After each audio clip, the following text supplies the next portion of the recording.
कि जहां गलत होगा सरकार कोई भी कड़ा कदम उठाने के लिए बाल बराबर भी पीछे नहीं हटेगी।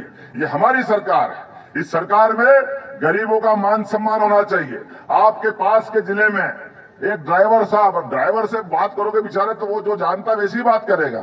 एक बड़े अधिकारी थे, बड़े आईएएस थे, अपने ढंग से बोलने लगे। उन्होंने कहा ड्राइवर ने कोई बात कही तो उसने कहा तेरी औकात क्या है।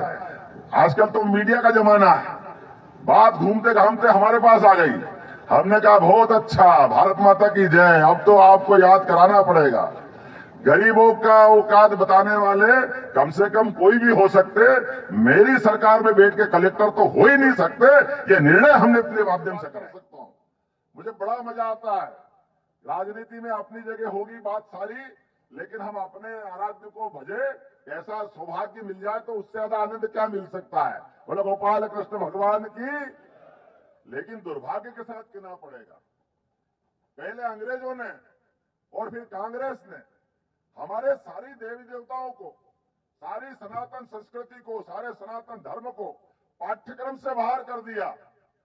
हमारे भगवान कृष्ण की सारी लीलाओं का वर्णन ना कोई प्राइमरी में, ना कोई मिडिल में, ना कोई हायर सेकेंडरी में, ना कॉलेज में। अरे बताओ, ये भगवान राम और भगवान कृष्ण के जीवन के प्रश्नों को अगर शिक्षा से बाहर कर दोगे तो भारतीय संस्कृति कहां से समझाएंगे।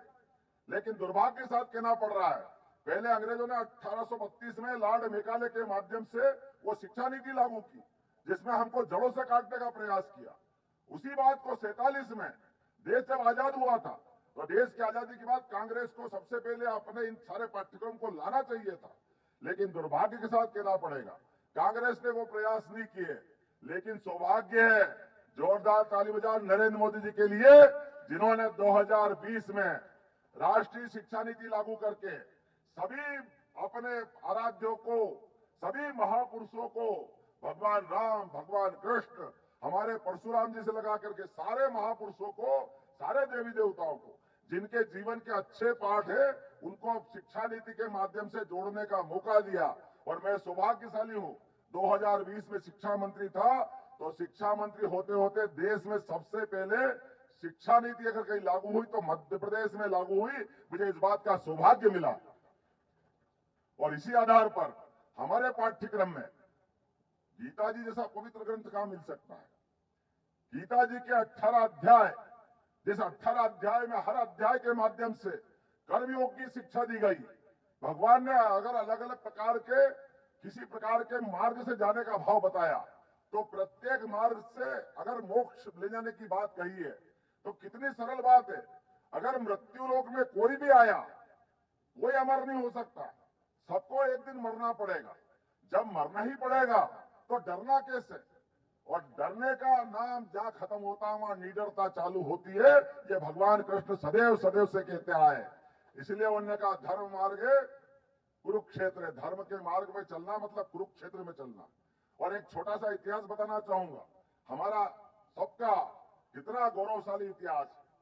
अभी हमारे तो दोस्तों, मुख्यमंत्री डॉक्टर मोहन यादव छतरपुर से सभा को संबोधित करते हुए माता बहनों का सम्मान भाजपा की प्राथमिकता है। लोकसभा चुनाव में मध्य प्रदेश की 29 सीटें से भाजपा ने 6 सीटों पर महिला प्रत्याशियों को मौका दिया है, जबकि कांग्रेस ने केवल एक प्रत्याशी को अवसर दिया है। आदरणीय प्रधानमंत्री नरेंद्र मोदी जी का विकसित भारत के निर्माण का सपना साकार हो, इस देश की प्रगति में मध्य प्रदेश अपना सर्वाधिक योगदान देने के लिए प्रतिबद्ध है। आज अशोकनगर के चंदेली में आयोजित यादव समाज सम्मेलन में सहभागियों की अवसर पर बीजेपी मध्य प्रदेश की अध्यक्षता में वी.डी. शर्मा जी मौजूद थे। केंद्रीय मंत्री श्री ज्योतिरादित्य सिंधिया भी मौजूद थे। सांसद कृष्ण पाल सिंह यादव जी मौजूद थे। राज्य मंत्री बहन कृष्णा गौर जी एक अन्य गण भी उपस्थित रहे। मोहन यादव ने कहा कि गरीबों को मान सम्मान मिलना चाहिए और मेरी सरकार में गरीबों की औकात बताने वाले जो कलेक्टर हैं, कलेक्टर नहीं हो सकता, यानी गरीबों की औकात कोई नहीं बता सकता। वहीं मोहन यादव ने कहा है कि मध्य प्रदेश में महिला से जुड़ी किसी भी योजना को आने करने का निर्णय हमारी सरकार ने किया है। हमारे माध्यम से और आगे बढ़ करके गौशालाओं को देने वाला जो अनुदान था, वो अनुदान 100% बढ़ाया, जितना देते थे हमने कहा डबल कर दो। ये तो गौ माता के आशीर्वाद से हमारी सरकार बनी है। हमारी सरकार में इनके लिए कोई कसर बाकी नहीं देने देंगे। एक नहीं, दो नहीं, लगातार। लेकिन अब ये चुनाव माननीय मोदी जी का चुनाव है। ये जितना भी मैं कर पा रहा हूं, ये एक ही कारण है, अगर आपके माध्यम से इस वंश से पैदा हुआ तो आशीर्वाद भाजपा के माध्यम से मिला। तो इस फैले हुए कीचड़ में ये कमल खिला है, जिसके माध्यम से मोदी जी की सरकार बनी और हमको मौका मिला। तो मैं उम्मीद करता हूं आपके माध्यम से आप सब सहमत हैं कि आने वाले समय में मोदी जी की तीसरी बार सरकार बनना चाहिए। बोलो सहमत है सब लोग?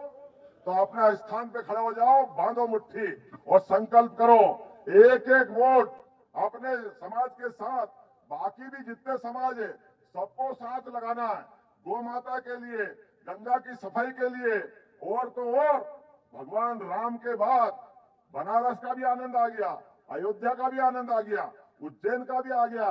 अब हमारे अकेले गोपाल कृष्ण तो बचे, मथुरा का आनंद लाना कि नहीं लाना है? 6 और कांग्रेस ने एक, इतनी कंजूस है कांग्रेस, देखो ये हालत है उसके, वो माता बहनों की इज्जत करना नहीं जानती है। ये देश का दुर्भाग्य है। देश के सर्वोच्च पद पर, राष्ट्रपति जैसे महत्वपूर्ण पद पर अनुसूचित जनजाति की बहन द्रौपदी मुर्मू का अगर बिठाने का संकल्प किसी ने लिया तो श्रीमान नरेंद्र मोदी जी ने लिया, और भारतीय जनता पार्टी की पूरी पार्टी ने पार्लियामेंट्री बोर्ड के माध्यम से निर्णय किया कि हाँ, हम तो अब उस वंश के मानने वाले हैं जहां पहले कृष्ण भगवान के पहले भी नाम क्या लेते हैं? राधा। यह हमारे देश की संस्कृति। बोलो राधा, सीता, हमारे अपने वंश में। मध्य प्रदेश के मोहन यादव जी ने लाडली लक्ष्मी योजना को लेकर होली के शुभ अवसर पर एक बड़ा बयान दिया है कि आज एक चर्चा का विषय है, और मुख्यमंत्री ने विषय कांग्रेस पार्टी पर निशाना साधते हुए कहा है कि कांग्रेस वाले बहुत बोल रहे थे कि लाडली लक्ष्मी योजना केवल चुनाव तक रहेगी, चुनाव के बाद बंद हो जाएगी क्योंकि पैसे ही नहीं हैं। इतने पैसे कहाँ से लाओगे? और इन सबका जवाब देते हुए मुख्यमंत्री मोहन यादव जी ने कहा है कि झूठ बोलना भाजपा वालों की पहचान नहीं है। लाडली लक्ष्मी योजना ना बंद हुई है, ना आज बंद होगी, और अगले चुनाव तक चलेगी। कोई भी योजना बंद नहीं होगी। लाडली लक्ष्मी योजना की शुरुआत मध्य प्रदेश के पूर्व मुख्यमंत्री शिवराज सिंह चौहान जी ने 1 अप्रैल 2007 को की थी, जिसके तहत बेटियों को उज्जवल भविष्य के हेतु 1,18,000 रुपये की सहायता राशि दी जाती है। हालांकि राज्य के सभी लोग इस योजना पर लाभ नहीं उठा पा रहे क्योंकि इस योजना के बारे में पर्याप्त जानकारी नहीं होने से इस योजना की आवेदन प्रक्रिया बेहद आसान है। तो आइए चलते हैं और सुनते हैं मुख्यमंत्री जी का भाषण और क्या कहा है उनने। जीवन में कष्टों से घबरा करके घबराने वाले घबराते रहेंगे, डरने वाले डरते रहेंगे। जहां डर के अगर कोई खड़ा है निडर, वो है भगवान श्री कृष्ण। ये हमारी संस्कृति हजारों साल से सिखाती आई है। मैं अपने इस गौरवशाली इतिहास को प्रणाम करते हुए अपनी बात करूंगा।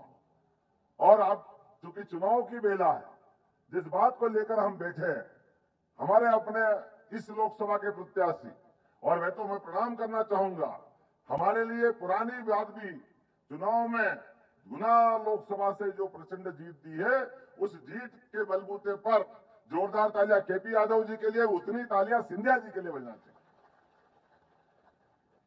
दोनों का महत्व भी बताना चाहूंगा।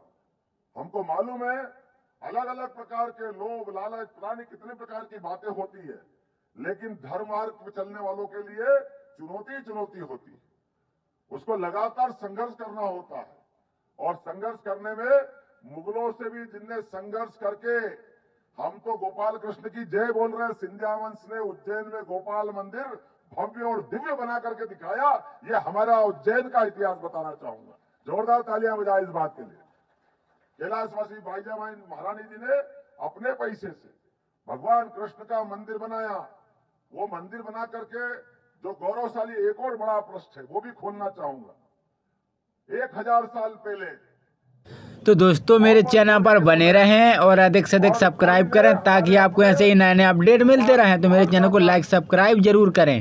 और द्वारका में जो लूट मचाई थी, सोमनाथ